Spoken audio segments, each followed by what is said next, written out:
ইলিশের ভবিষ্যৎ সুরক্ষায় আবারও শুরু হচ্ছে ২ মাসের কঠোর নিষেধাজ্ঞা। ২৮ ফেব্রুয়ারি মধ্যরাত থেকে ৩০ এপ্রিল পর্যন্ত চাঁদপুরের পদ্মা, মেঘনা সহ দেশের সব অভয়াশ্রম এলাকায় সব ধরনের মাছ ধরা সম্পূর্ণ বন্ধ থাকবে।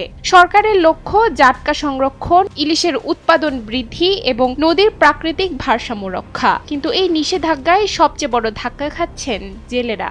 আমরা যে বলছিলাম যে এই যে ২ মাস যে অভিযান দেয়, এখন এই ২ মাসে তো আমগো তো সংসার চালাইতেই কষ্ট হয়ে যায়, আমগো কাজ নাই, কাজ কাম নাই, এখন আমরা কি করে খামু? ২ মাস অভিযান দিলে তো আমাদের কোনো কাজ নাই। চাঁদপুরের মতলব উত্তর উপজেলার সাতনল থেকে চর আলেকজান্ডার পর্যন্ত প্রায় ১০০ কিলোমিটার এলাকায় জাল ফেলা, মাছ আহরণ, ক্রয় বিক্রয়, মজুত ও পরিবহন নিষিদ্ধ থাকবে। ইতোমধ্যে জেলা টাস্কফোর্স অভিযান পরিচালনার প্রস্তুতি সম্পন্ন করেছে। নিয়মিত নজরদারি চালাবে প্রশাসন।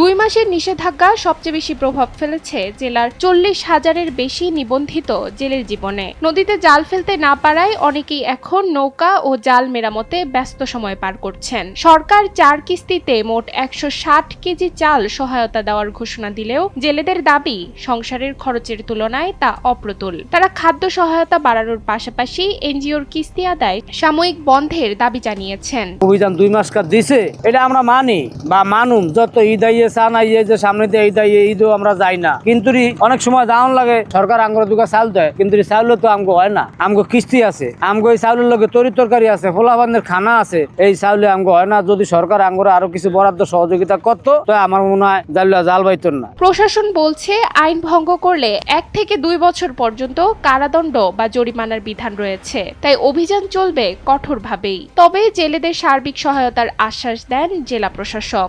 মতলব চাঁদপুর সদর এবং হাইমচরের জন্য প্রায় ৮,৫০০ জেলে, যাদের জন্য আমরা মানে চালের ৪০ কেজি চালের পাশাপাশি আটা, ডাল, তেল এরকম কয়েকটা আইটেম মিলে একটা প্যাকেজ দেওয়া হবে। নদী রক্ষার এই উদ্যোগকে স্বাগত জানালেও সহায়তা যেন বাস্তব চাহিদার সঙ্গে সামঞ্জস্যপূর্ণ হয়, এমনটাই প্রত্যাশা জেলেদের। চাঁদপুর থেকে শরীফুল ইসলামের পাঠানো তথ্যচিত্রে ডেস্ক রিপোর্ট, নুসরাত তালবিয়া।